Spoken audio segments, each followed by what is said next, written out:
Hi, scientists. We've been studying living things and how plants and animals are all alike and different. And today is a special day. We let moms and dads know that today you're going to be going on a nature walk.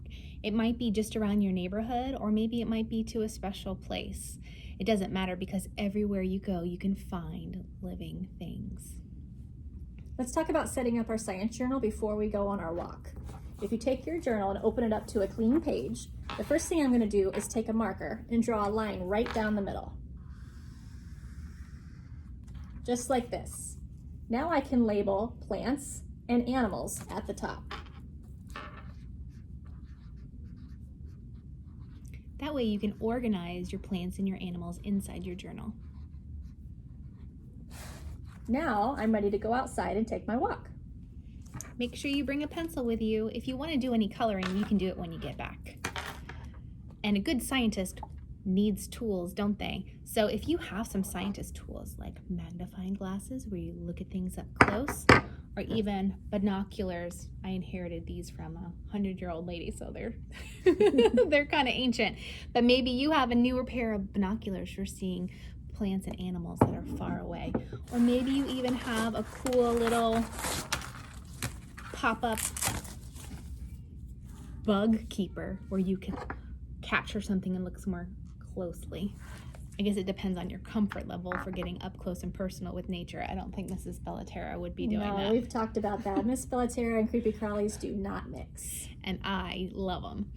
All right, so I'm very excited for you to go on your nature walk, and I can't wait to see what your journals look like and what you discover as far as plants and animals. Have fun.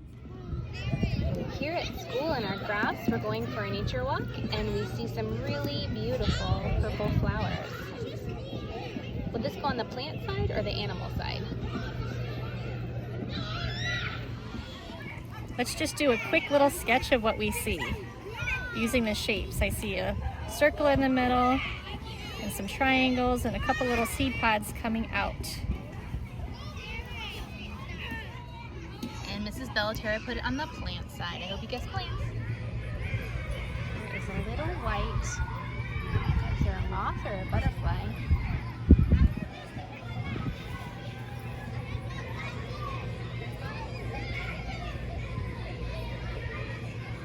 He's not staying still long enough to get a picture.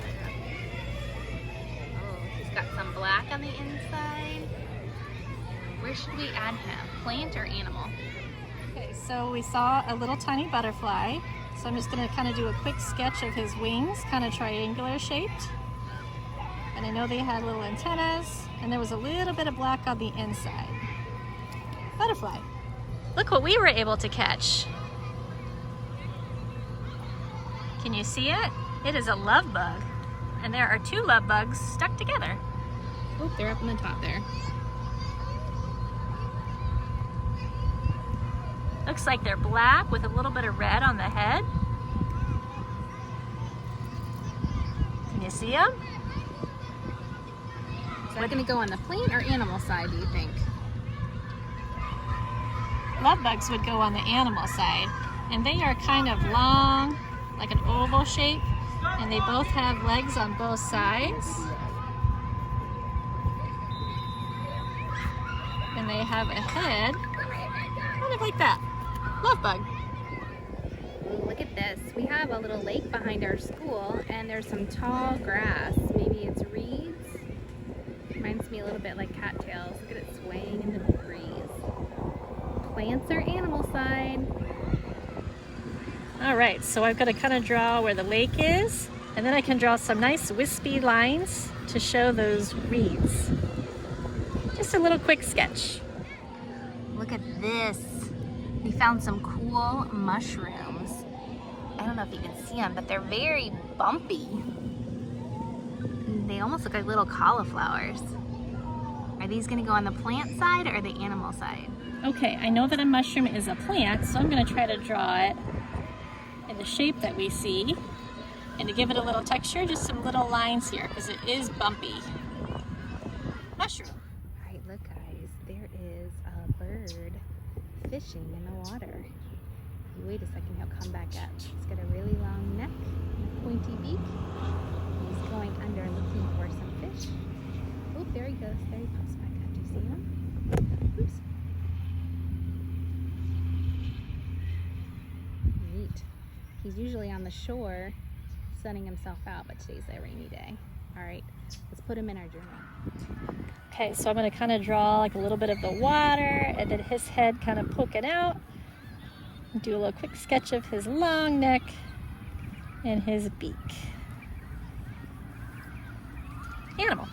All right, next we're gonna head inside and we're gonna show you how to do a little coloring and some labeling. All right, I know we said we were gonna go in and we were done, but we just found one more cool looking bug. Can you see him?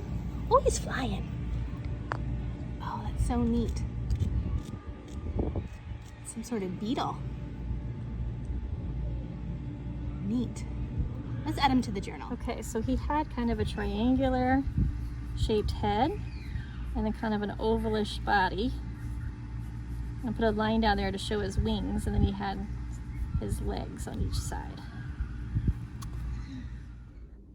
To finish up my journal, I went in and I grabbed some of my crayons and I used the colors to give a little bit more detail to the things that we saw on our hunt. Now I'm ready to label.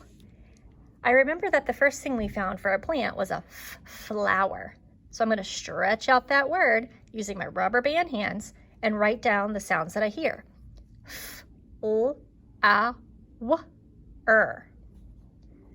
F, l, a, w, er. Flower.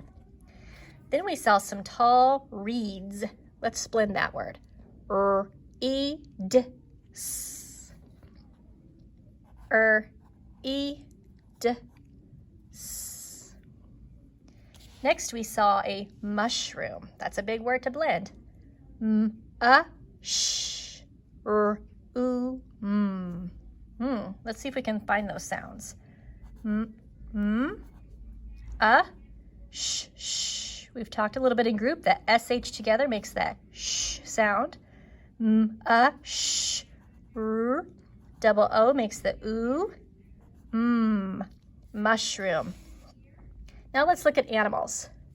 We had a butterfly. B, a, t, f, l, I. B, a, t, f, l, I. Butterfly. Then we had ladybug. L, A, D, E, B, A, G, ladybug. Then we saw that bird that kept poking his head in and out. B, D. Last we saw that really interesting looking beetle. Think about that word beetle. B, E, T, L. B, E, T, L. Beetle. Now my science journal is done. We went on our nature walk, we found the animals and the plants, we colored them and labeled them.